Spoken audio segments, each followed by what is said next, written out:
Hello and welcome. My name is Greg, and today you are watching a new show called Rock and Roll High School 101, coming to you from our Teen Vision studios at Val Verde High School. The purpose of this show is to promote music appreciation by highlighting various forms and styles of music within our culture. We will look at the history of music and the various bands that shaped and influenced our world of sound. We will start today with the music that I grew up with, punk rock. It's time to sit back, listen, learn, and enjoy with Rock and Roll High School 101.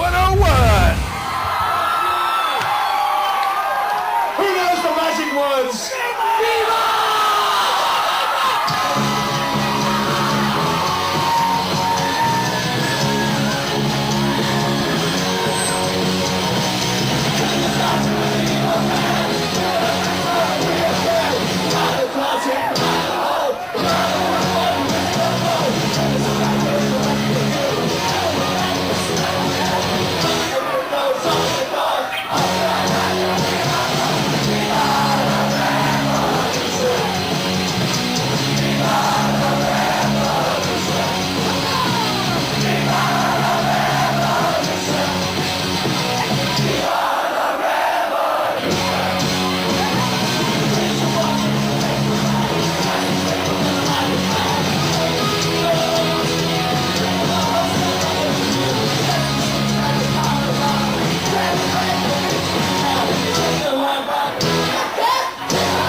Every time we tune our radios or TVs to a rock and roll channel, we are listening to history.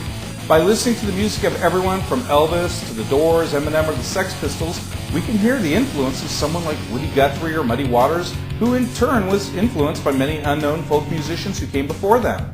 Many rock stars of today, in order to improve their own musicianship and songwriting abilities, spend their time listening to and studying the lives of the great musicians who went before them.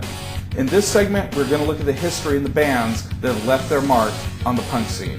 And today I'm joined by Lish and Ricardo, who enjoy this genre of music. Hey guys, how's it going? Hey, what's up? So you guys like punk rock? Yep. Yeah. You got some favorite bands? The Ramones, stuff like, the lower class grads, Pennywise, and the early Misfits. Awesome. How about you? I enjoy the Sex Pistols and the Rockers. You like more a little bit of the old school stuff. Very cool. Yeah, so I heard punk rock started in England. Is that true? No, the funny thing is when I was a kid, the American media kept trying to say that punk was a British creation, but the truth is it had its basis in creation here in America. It was actually going back to the 1960s, the garage scene that paved the way for punk rock as we know it today. And a lot of people don't even realize this, but it's one of our very own bands that pretty much gave the spark for the bands in England to start up and create their own punk scene. That's really interesting. Okay, so what is punk rock? Punk rock. Well, basically in the 1970s, kids were really bored and apathetic. They were tired of everything from the government to what was going on in the news to their own lives. We were in an economic depression. Jobs were scarce. Kids didn't have many opportunities or see many opportunities to do anything fun or exciting. So with that boredom and that apathy, a lot of them started turning to music and grabbing, instruments and starting their own bands. And you have all these bands that start up in garages, and they fit with the small combo format of basically usually no more than 3 or 4 band members, and basically you got the vocalist, guitarist, drummer, bass player, and that's pretty much it. And they were playing short, hard, fast music. That was the songs usually clocked in at under 2 minutes. So you had this fast, aggressive music fueled by the kids' boredom and apathy of the times, and that attitude. That kind of young, snotty attitude is what we call punk rock. That's awesome. I love punk music. So what were the first punk bands? Well, of course, the Ramones are considered the first true punk band in style and sound. They came out with their leather jackets and their chainsaw guitar riffs using a lot of power chords, and they were the first to make that short, sharp, fast music that became known as punk rock. They stripped down that stadium rock that was popular in the 70s. Bands like Led Zeppelin, who would do 10 guitar solos that were very complicated and hard for a lot of young guitar players to try and copy. Well, the Ramones figured out a way of just doing power chords that they could make these really nice, fast, hard songs that sounded great, and they were really the first to do that. And it was just, at first people thought they were horrible, believe it or not, and it wasn't until people started listening to them and realized the genius of that stripped down power sound that bands around the world started copying the Ramones pretty much. But before the Ramones, there are actually some what we call proto-punk bands, some bands that were kind of like the influences or the seeds that helped to lead up to punk rock. And we're talking about some of the bands from what would be called the glam era, or even further back, and going back to like garage punk that I mentioned earlier. One of the main bands that comes to mind is the Velvet Underground. They had a very dissonant, atonal, provocative sound. It was very stripped down too. They were very unconventional.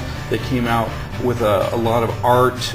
If you looked at their first album cover, it was done by Andy Warhol, so they were very much in touch with the artists of the times, and their music was very simple and plain, but yet it had this haunting effect to it that people that listened to it were just like almost mesmerized, and they were doing things so different than everyone else at the time that they were kind of considered like the beginning of punk, because they would put on a lot of shows themselves. They didn't care what anyone thought of them, and they were just doing their own thing and like to heck with everybody else, right? And then there's other bands too, like Iggy and the Stooges. Maybe you've heard of Iggy Pop. He got really big in the 80s with being friends with David Bowie.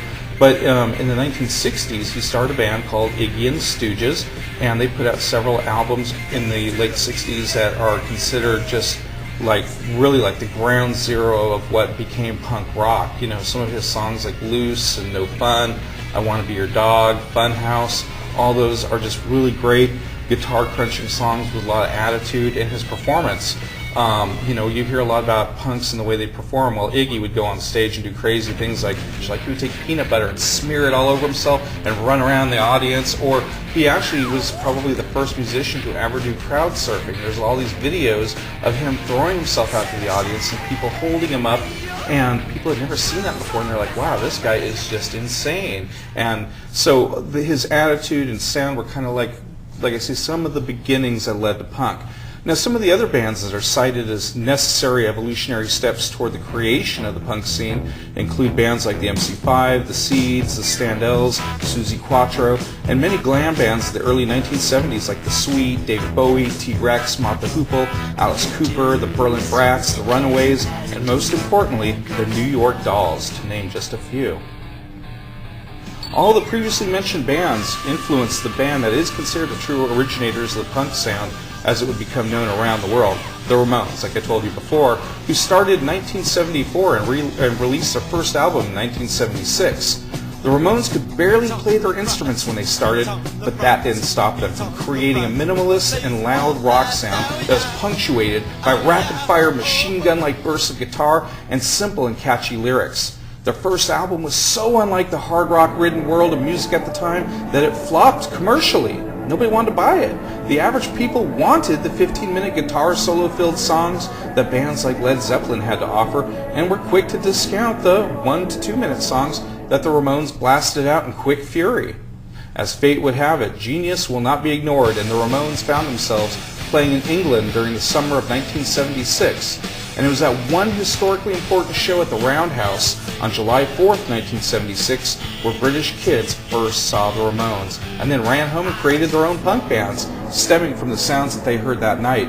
From this one large show, we get a huge list of bands that start up overnight in England, which includes some of the biggies like The Clash, The Damned, Susie and the Banshees, and many more. But you know what? I've said a lot. I think it's time for a break. But stay tuned to Rock and Roll High School 101. We'll be right back.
Hey, welcome back to Rock and Roll High School 101.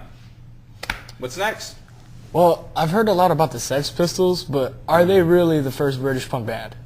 You know what? In England, they are considered pretty much the first British punk band. I mean, they had some influences too, just like the Ramones did, but a lot of their influences were the same as ours, believe it or not.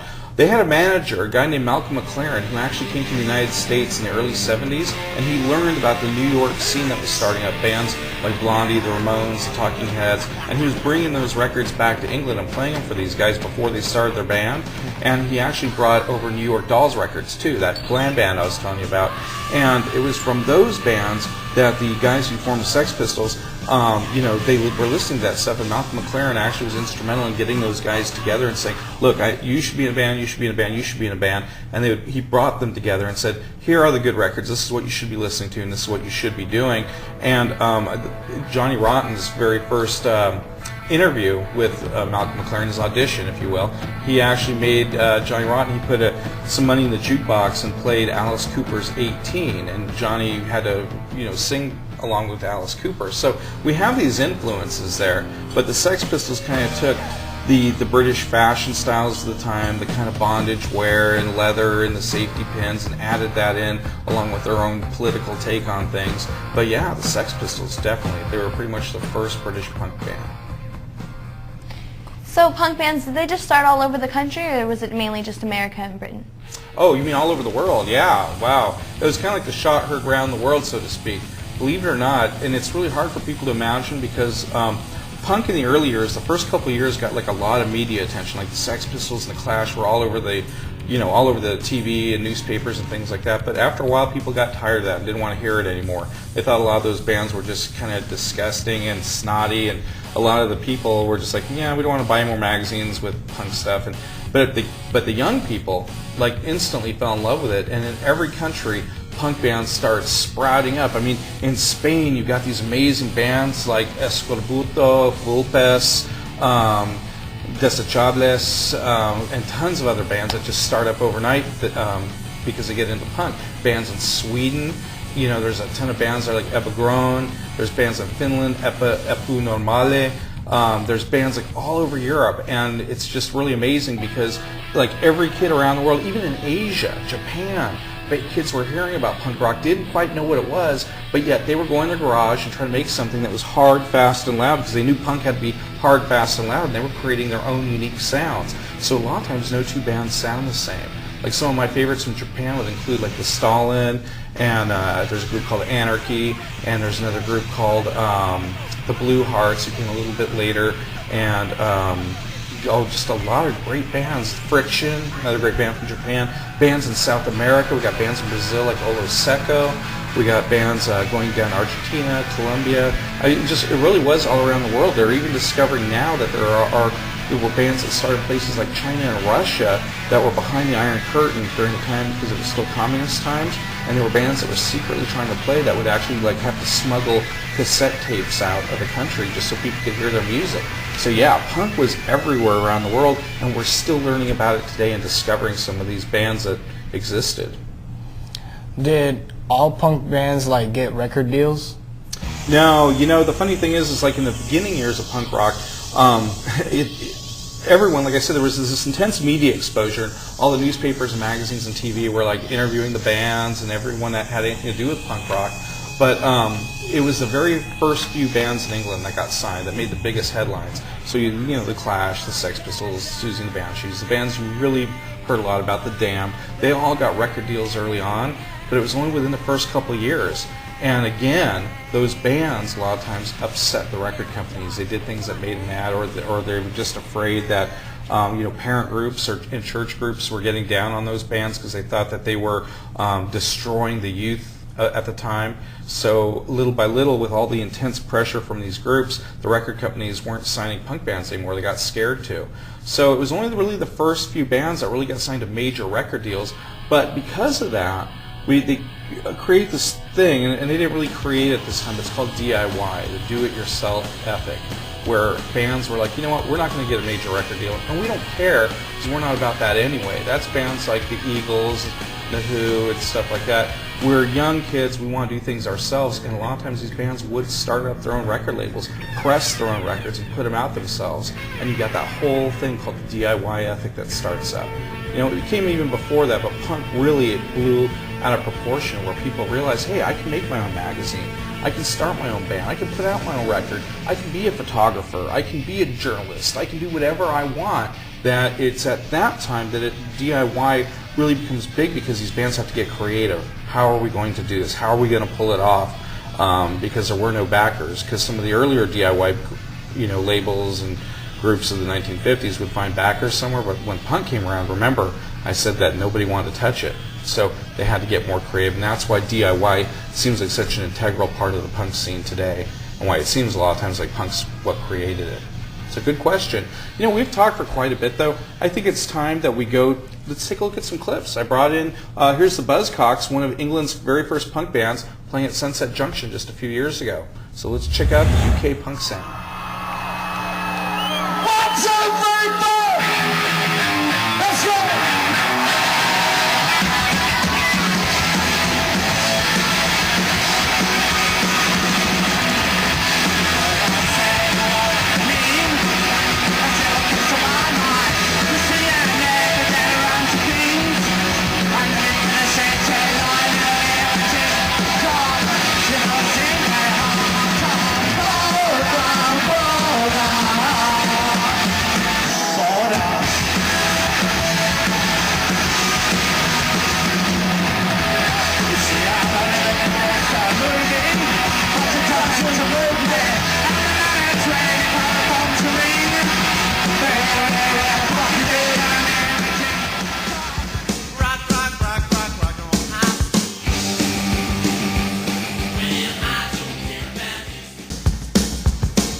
Hey, welcome back to Rock and Roll High School 101. Hope you enjoyed that Buzzcocks clip we played just before the break.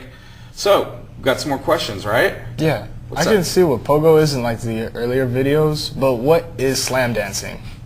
Okay. Well, the Pogo, as you can see in some of the videos, basically people are jumping up and down, but they're pretty much staying in one spot. And when punk first started, that's what people were doing. They didn't know what to do to this fast music, but it just got them excited. They would start jumping up and down and doing that Pogo that you see in the videos. But they pretty much stayed in their spot, or they kind of bumped into their friends a little bit. But it wasn't until some of the Orange County bands that started up and got faster and harder. Some of the bands that we consider the beginnings or proto-hardcore that came later, the really ultra-fast music. Some bands like Rhino 39, the Middle Class. These are bands in Orange County, California right here that were just playing this incredibly hard, fast music that even the punks were getting blown away by, like how fast it was. And their fans were pretty much all like, football jocks and wrestlers, or, these punk kids that were already pogoing. So they started doing this thing called slam dancing, which they started moving around like crazy, their arms and legs just going everywhere, like almost like a brawl, just like everybody brawling. And it was all mixed. It wasn't like a circle like you see later on. It was people just like interweaving. Like if you see some of the footage of all just bodies going everywhere, it was really intense. And that was also the beginning of stage diving. It was during that time that people started jumping off the stages onto people's heads and doing the crowd surfing.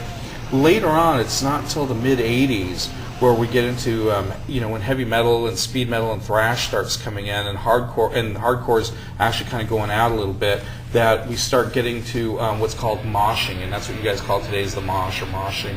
Moshing is not as violent as slamming was. Slamming was more violent. Moshing tends to be more in that circular pattern, and people are kind of strutting around and bumping into each other and hitting each other, but it's still in that circular pattern, whereas slam dancing was everywhere. If you were in a slam pit, you didn't know where the bodies were coming from. Somebody might hit you in the back of the head, then the front, side, and it was just crazy. So a lot different. So we have the Pogo, which came first, then slamming, and then that led into moshing, which most kids find is like kind of the accepted norm today. So you mentioned metal being around the 1980s, so where did punk go?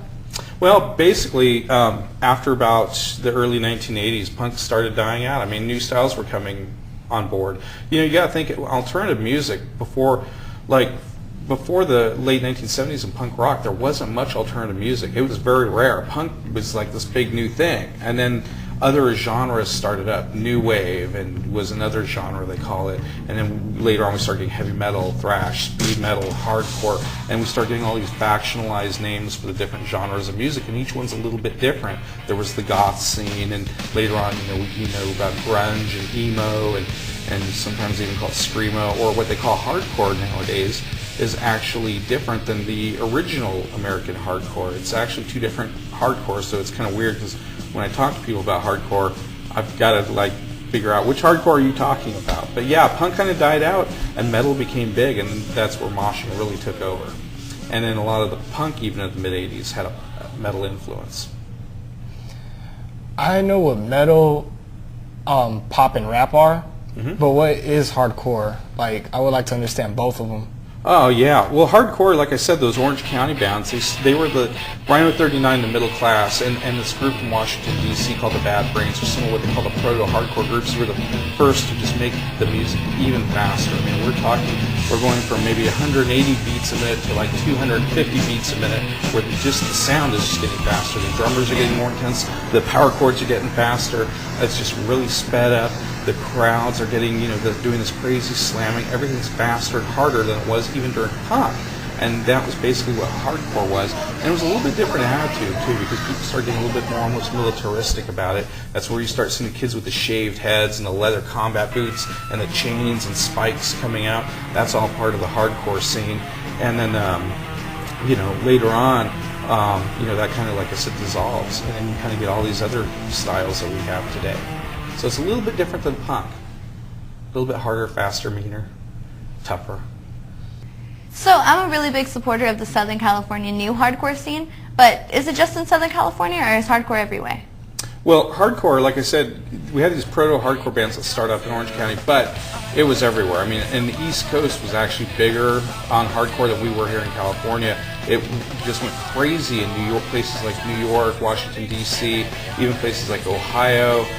We had these bands coming like Minor Threat, the Teen Idols, the SOA, the Necros, the Fix, all these ultra hardcore fast bands that were just playing this fast, hard, brutal hardcore. And it kind of went back and forth because once the East Coast was making this music, then there were more West Coast bands that were sprouting up, and everybody was kind of feeding off each other. And hardcore became, just like punk became this international phenomenon, so did the hardcore bands, because then you start getting hardcore bands starting up in Japan. Japan has a lot of thrash hardcore, and so does Sweden and Germany and England and all these other places. You've heard of bands like Pride Discharge and the Subhumans, and the list just goes on and on. A lot of great bands out there that were all playing that style of music.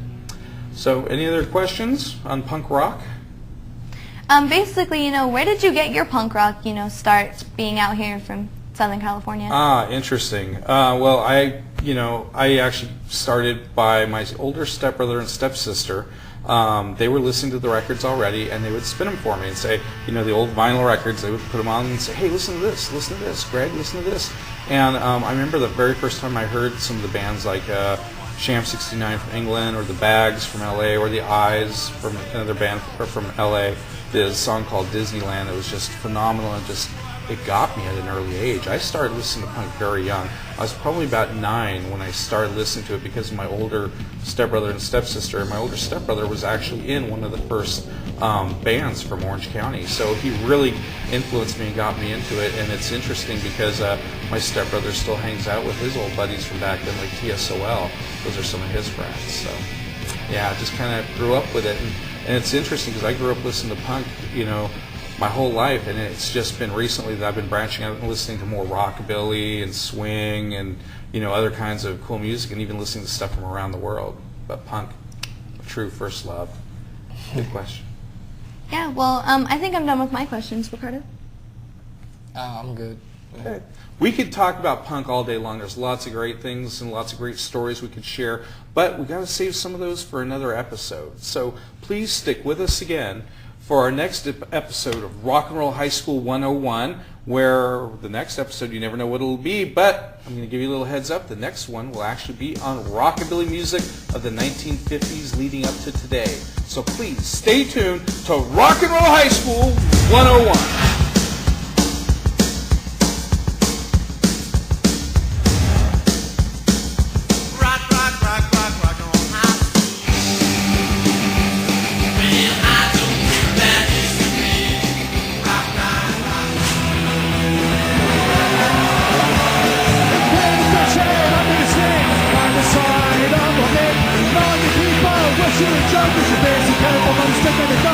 Self-afflicted, praise the word.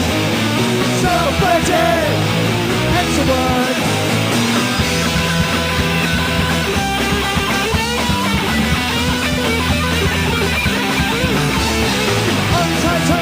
Jumping up, come over here and I'll find the bug.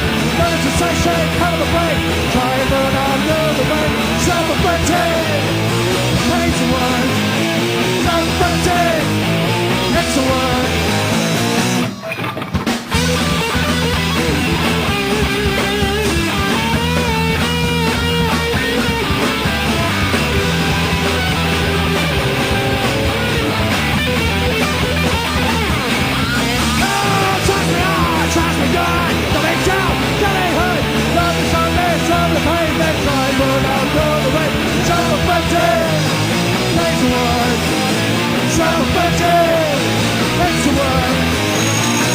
Class dismissed.